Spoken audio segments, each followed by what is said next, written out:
If you have ever used AI to help create content and then you cringed at the output you got because it sounded nothing like you know what I'm talking about, all those transforms and unlocks and up levels that you would never actually say, those long, complex sentences. This episode is for you. Now, I absolutely love AI tools. I use them all the time. But most people are using them wrong, and then you end up with generic content that sounds like everyone else's. Now, you probably either are doing this and don't notice, or you have figured out that your content sounds like everyone else's, so you feel like you can't use AI. Well, today I am going to share with you my exact process for how I use AI, because it can dramatically reduce the amount of time we spend on content creation. But I'm going to show you today how I use it without losing my unique voice and my expertise, so that what I am creating with AI is still truly me and it sounds like me. By the way, I used AI to plan this episode, and I'm going to tell you exactly how. And yes, I will give you some specific prompts and strategies that you can use right away after this episode. Are you a digital product or course creator selling on platforms like Teachers Pay Teachers, Etsy, or your own website? Ready to grow your business, but not into the kind of constant hustle that leads straight to burnout? Then you're in the right place. Welcome to The Savvy Seller. I'm Kristen Doyle, and I'm here to give you no-fluff tools and strategies that move the needle for your business without burning you out in the process. Things like SEO, no-stress marketing, email list building, automations, and so much more. Let's get started, y'all. So it all starts with choosing the right tool and feeding it the right information. Now, every AI tool out there has its own specific strengths, those things that it's really good at and maybe things it's not so great at. For me, I like to use ChatGPT for brainstorming, coming up with ideas, making plans. But I like to use Claude if I'm actually writing content. And if I want to do research with the help of an AI tool, I always go to Perplexity. Once you pick the right tool, then you need to make sure you're giving it the right information to start its job. Even if the AI tool you're using, you've been using it for a long time and you think it knows all about you and your business from previous conversations, the quality of your output depends on the quality of your input, and it is always going to be better if you give it context for each specific task you're asking it to do. So from a very practical standpoint, choose the right tool for the right job. So if you're brainstorming, ChatGPT. If you're writing content, Claude tends to do better. If you are researching, I like Perplexity. Never start with just a blank prompt in a random chat if you're looking for really good high-quality content to come out of that prompt. And always give it context. When it comes to that context that you're going to provide, it depends on what the outcome is. And we'll talk about those details in just a minute. But what I recommend doing is creating a project for each specific outcome. That way you can feed it different context depending on that project. So one project, one outcome.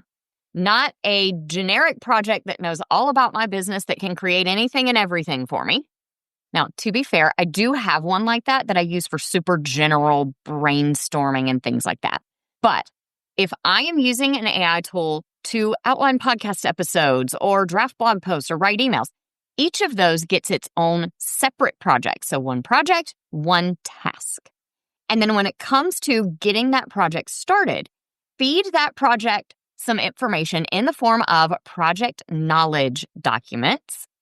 I usually do this in Claude, and so I attach Google Docs. That's how I do it. You can do it lots of different ways. You can copy paste content right into the project knowledge. Lots of options. I personally like to link to Google Docs because that way I can change what's in the document if I need to. Depending on the project, you might need to give it different types of information. So I would always start with just a basic summary of your business. Who are you? Who do you serve? What problems do you solve for those people? And then depending on the project, you might need to share an overview of all your offers or services, or maybe you need to go deep into the details of one specific offer if you're creating content for that offer.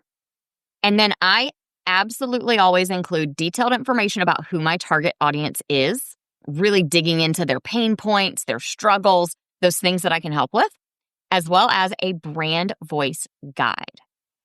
And I used to give my AI projects some sample content I had already written instead of a brand voice guide. But what I learned was if I give it sample content, it starts to generate more content exactly like the sample.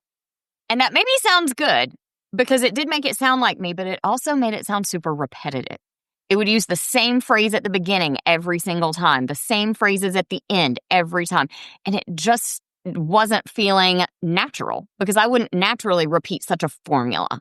So I took a bunch of my content and did a bunch of brainstorming, and I created a brand voice guide.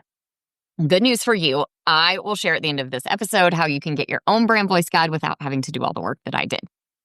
The reason it's so important to create one project for each type of content that you're trying to get out of your AI tool is because when you create those separate projects, this keeps your AI tool from mixing up context, maybe confusing different types of content.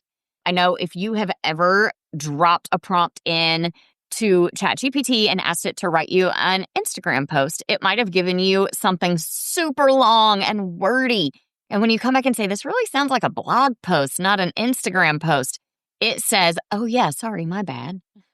And then you have to prompt it and get something else out. So you'll cut out a lot of that back and forth by keeping things in a specific project per output type. That way, what you're getting is more focused, more relevant to the type of content, to the offer that you're talking about. And it saves you a ton of time by not having to re-explain everything and re-prompt over and over.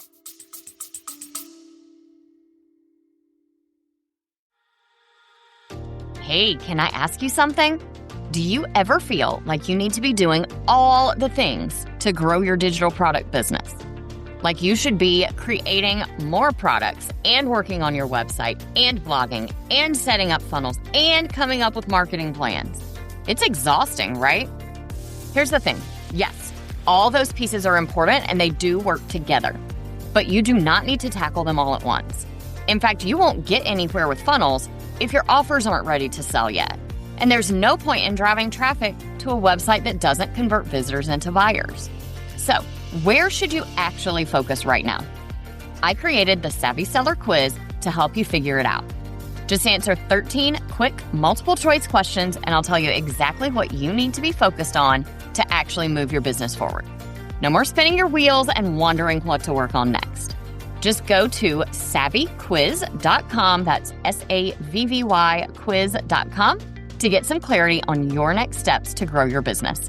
Trust me, it feels so good to know exactly where you should be putting your energy.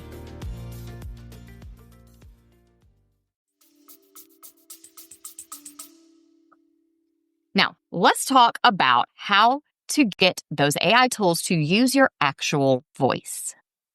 So part of it starts with the brand voice guide that you're going to load in to the project knowledge. But even when we use a brand voice guide, AI doesn't always know all the nuances of your opinions, your expertise on your topic, how you would actually talk about this particular thing, not just your business as a whole. And so when I am creating new content in any AI tool, typically, like I said, if it's for writing, I'm working with Claude. When I create that new content, I always start by talking my ideas out loud. Talking out your ideas instead of typing them will really do so much better in terms of nailing down your actual thoughts on the topic and your voice in the way you speak about this specific thing. See, the problem with us typing is that when we type, we naturally edit as we go. So those thoughts in our head that we might say out loud don't ever make it through our fingertips onto the keyboard because we've been writing long enough that we edit mentally as we go and we're revising and tweaking and making it sound more perfect. And when we do that, we're stripping away a lot of ourselves from that content.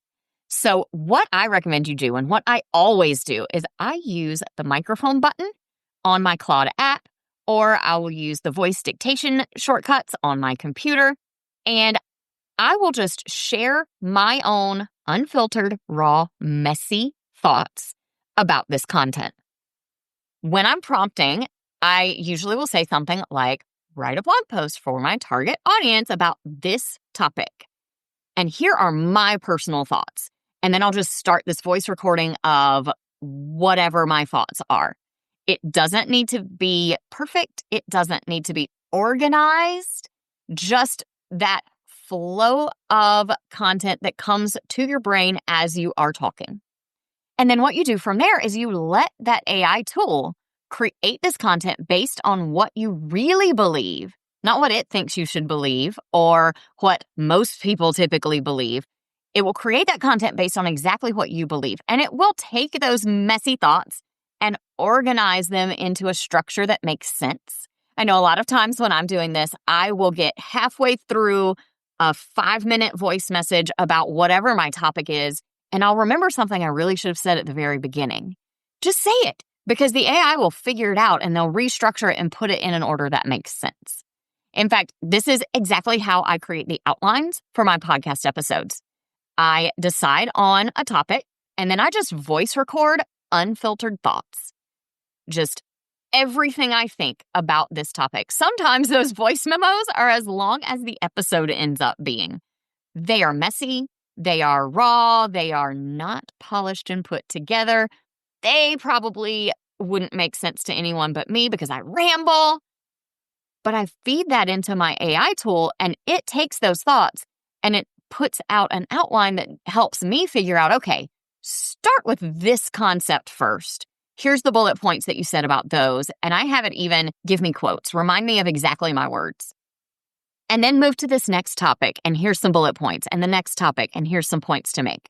And that way, when I sit down to record, I have my thoughts right in front of me so that I can refer to those. I can remember what I was saying. I don't hop around all over the place. And the episode is that much easier for me to record because I already did all the brainstorming and I let AI put it into an orderly, organized fashion so that you guys don't have to listen to me ramble and brainstorm. You get the polished version after the AI has helped me organize it. All right, so here is what I want you to do today. I want you to think about one content type that you have. Maybe it's something you've tried using AI for before, or maybe it's something you're already consistently using AI for. It could be podcast episodes, videos you create, blog posts or emails, whatever it is. Pick one type of content and set up a dedicated project in your favorite AI tool with all your business information, your brand voice guide, details about your audience, all of those things. In fact, in my podcast outline project, I tell it how I like my podcast to flow. I want an intro. I want to have about this many points. I want an action step at the end every time. And I also tell it how long I want my episodes to be so it doesn't write me a 45-minute episode outline when I'm not going to record that long. So set up your project, give it all of the background information that it needs, and then try it to create your next piece of content and see if it doesn't sound so much more like you and really get across your unique point of view, your expertise, that thing that makes you different, that makes your followers turn to you for whatever advice you're giving them. At the end of the day, AI can absolutely save you hours and hours of content planning and creation time, but it really only works well if you use it strategically. So start by feeding it the right information about your business and your voice. Work in those dedicated projects for each type of content that you're creating, and use your actual voice to share your real thoughts, your expertise with your AI tool. This is how you get content out of AI that amplifies your voice instead of replacing it. Now, if you found this helpful and you want to create your own AI brand voice guide, make sure you grab my AI brand voice fix. I'll link it in the show notes, or you can grab it at kristendoyle.co/fix. It'll walk you right through creating a brand voice guide that makes sure that your AI-generated content sounds exactly like you. I'll talk to you soon. If you loved today's episode and want more where that came from, check out my Everything page. It's your one-stop shop for all things savvy selling. From free resources and templates to full courses and coaching, you'll find everything I offer to help your business shine in one handy place. You can also get all the details about my web design and WordPress maintenance services to keep your website as polished and savvy as your products. Just head over to KristenDoyle.co/everything, or you can find the link in this episode's show notes. See you in the next episode of The Savvy Seller.